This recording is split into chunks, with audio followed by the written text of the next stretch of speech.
Hello friends, ಎಲ್ಲರೂ ಹೇಗಿದ್ದೀರಾ? I hope ಚೆನ್ನಾಗಿದ್ದೀರಾ ಅಂತ ಭಾವಿಸ್ತೀನಿ. ನಾನು ಕೂಡ ಚೆನ್ನಾಗಿದ್ದೀನಿ. ಇವತ್ತಿನ ವಿಡಿಯೋ ಏನಪ್ಪ ಅಂತ ಅಂದರೆ ತಾಯಿ ಕಾರ್ಡ್ ಬಗ್ಗೆ ನಾನು ತಿಳಿಸ್ತಾ ಇದ್ದೀನಿ.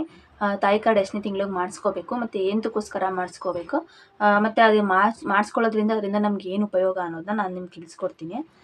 ಸೊ ನೋಡಿ, ಇದು ತಾಯಿ ಕಾರ್ಡು. ಇದು ನಂದು ಫಸ್ಟ್ನೇ ಮಗಂದು, ಬಟ್ ಇದು ಇವಾಗಿಂದು. ಏನಕ್ಕಪ್ಪ ಮಾಡಿಸ್ಬೇಕು ಅಂತ ಅಂದರೆ ಇದರಲ್ಲಿ ತುಂಬ ಉಪಯೋಗ ಇದೆ. ಇವಾಗ ಇವರು ಸರ್ಕಾರದಿಂದ ಮಾಮೂಲಿ ಇವಾಗ ಫಸ್ಟ್ನೇ ಬೇಬಿಗೆ ಅದು ಹೆಣ್ಣಾಗಿರ್ಬೋದು ಇಲ್ಲಾಂದರೆ ಗಂಡಾಗಿರ್ಬೋದು, ತಾಯಿ ಕಾರ್ಡ್ ಮಾಡಿಸೋದ್ರಿಂದ ಫಸ್ಟ್ನೇ ಬೇಬಿಗೆ 6,000 ಸಿಗುತ್ತೆ.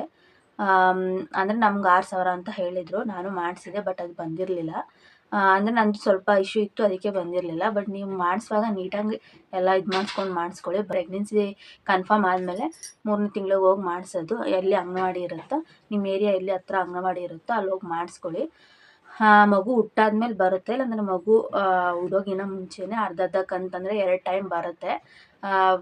ಸೊ ಯೂಸ್ ಆಗುತ್ತೆ, ಯೂಸ್ ಮಾಡ್ಕೊಳ್ಳಿ. ಬ್ಯಾಂಕ್ದು IFSC ಕೋಡು ಸ್ವಲ್ಪ ಅದು ತೊಗೋತಿರ್ಲಿಲ್ಲ ಅಂತ ಅಂದ್ಬಿಟ್ಟು ನಂದು ಕ್ಯಾನ್ಸಲ್ ಆಗಿತ್ತು. ಸೊ ಎರಡನೇದಕ್ಕೂ ಕೂಡ ಮಾಡಿಸಿದ್ದೀನಿ. ಎರಡನೇದಕ್ಕೆ ಏನಂತ ಅಂದರೆ ಇವಾಗ ಎರಡನೇದಕ್ಕೂ ಮಾಡಿಸಿದ್ದೀನಿ. ಅದಕ್ಕೆ ಏನಂತ ಅಂದರೆ ಅದಕ್ಕೆ ಮಾಮೂಲಿ ಹೆಣ್ಮಗು ಆದರೆ ಮಾತ್ರ ಬರುತ್ತೆ, ಗಂಡು ಮಗು ಆದರೆ ಬರಲ್ಲ. ಫಸ್ಟ್ನೇದಕ್ಕೆ ಹೆಣ್ಣಾಗ್ಬೋದು ಗಂಡಾಗ್ಬೋದು ಬಂದೇ ಬರುತ್ತೆ ಕಂಪಲ್ಸರಿ. ಸೊ ಮಾಡಿಸ್ಕೊಳ್ಳಿ. ಸೆಕೆಂಡ್ ಮಗು ಹುಡುತ್ತಲ್ಲ, ಅದ್ರದ್ದು ಎಲ್ಲ ಇನ್ಫಾರ್ಮೇಷನ್ ಎಲ್ಲ ಅದರಲ್ಲೇ ಅಪ್ಡೇಟ್ ಆಗಿರುತ್ತೆ. ಮತ್ತು ವ್ಯಾಕ್ಸಿನ್ ಹಾಕ್ಸೋದು ಕೂಡ ಅದರಲ್ಲೇ ಅಪ್ಡೇಟ್ ಆಗಿರುತ್ತೆ. ಡೇಟ್ ಎಲ್ಲ ಮೆನ್ಷನ್ ಮಾಡಿರ್ತಾರೆ.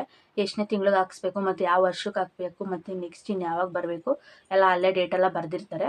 ಸೊ ಅದರಲ್ಲಿ ನಮಗೂ ಗೊತ್ತಾಗುತ್ತೆ. ಮತ್ತು ವ್ಯಾಕ್ಸಿನ್ ಹಾಕ್ಸೋದು ಕೂಡ ನಮಗೆ ನೆನಪಿರುತ್ತೆ. ಇಂಥ ದಿನ ಹಾಕ್ಸಿದ್ದೀವಿ ಅಂತ ಅಲ್ಲಿ ಡೇಟ್ ಮೆನ್ಷನ್ ಆಗಿರುತ್ತಲ್ಲ, ಸೊ ಅದು ನಮಗೆ ನೆನಪಿರುತ್ತೆ. ನಾವು ಅವಾಗ ಹೋಗಿ ನೋಡ್ಕೊಂಡು ಹೋಗಿ ಹಾಕಿಸ್ಕೋಬೋದು, ಯಾರಾದರೂ ಗೊತ್ತಾಗಿಲ್ಲ ಅಂತಂದರೆ.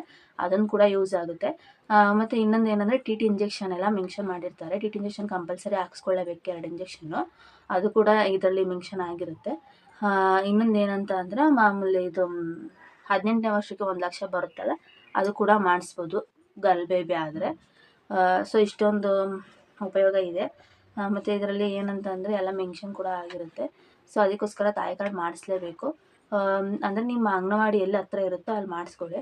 ಮತ್ತು ಗರ್ಭಿಣಿ ಇದ್ದಾಗ ಫುಡ್ ಎಲ್ಲ ಬರಲ್ಲ, ಮಾಮೂಲಿ ಬಾಣಂತನದಲ್ಲಿ ಮೊಟ್ಟೆ ಅಂತೆ ಮತ್ತು ಸ್ವಲ್ಪ ಫುಡ್ ಎಲ್ಲ ಕೊಡ್ತಾರೆ, ಅದು ಯೂಸ್ ಆಗುತ್ತೆ. ಅದು ಯೂಸ್ ಮಾಡ್ಕೋಬೋದು ತಾಯಿ ಕಾರ್ಡ್. ಅದಕ್ಕೆ ನಿಮ್ಮ ಏರಿಯಾದಲ್ಲಿ ಎಲ್ಲಿ ಹತ್ರ ಇರುತ್ತೋ ಅಂಗನವಾಡಿ, ಸೊ ಅಲ್ಲೋಗಿ ಮೆನ್ಷನ್ ಮಾಡಿಸ್ಕೊಳ್ಳಿ, ಯೂಸ್ ಆಗುತ್ತೆ.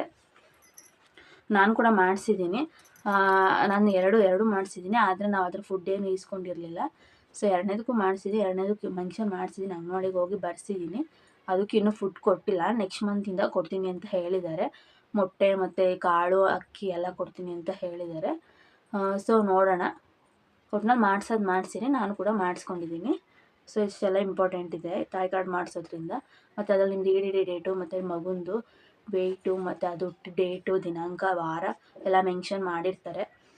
ಸೊ ಅದಕ್ಕೋಸ್ಕರ ತಾಯಿ ಕಾರ್ಡ್ ಇರಲೇಬೇಕು. ಸೊ ಯೂಸ್ ಮಾಡ್ಕೊಳ್ಳಿ. ಸೊ ಫ್ರೆಂಡ್ಸ್, ಈ ವಿಡಿಯೋ ನಿಮ್ಗೆ ಇಷ್ಟ ಆಗಿದ್ರೆ ಲೈಕ್ ಮಾಡಿ, ಶೇರ್ ಮಾಡಿ, ಹಾಗೆ ಕಮೆಂಟ್ ಮಾಡಿ. ಸೊ ಯಾರಾದರೂ ಹೊಸ್ದಾಗಿ ನನ್ನ ಚಾನಲ್ ನೋಡ್ತಾ ಇದ್ದರೆ ಸೊ ಪ್ಲೀಸ್ ಸಬ್ಸ್ಕ್ರೈಬ್ ಮಾಡ್ಕೊಳ್ಳಿ. ನಾನು ಹಾಕೋ ಎಲ್ಲ ವಿಡಿಯೋ ನೋಟಿಫಿಕೇಷನ್ ನಿಮಗೆ ಬೇಗ ಬರುತ್ತೆ. So thank you so much.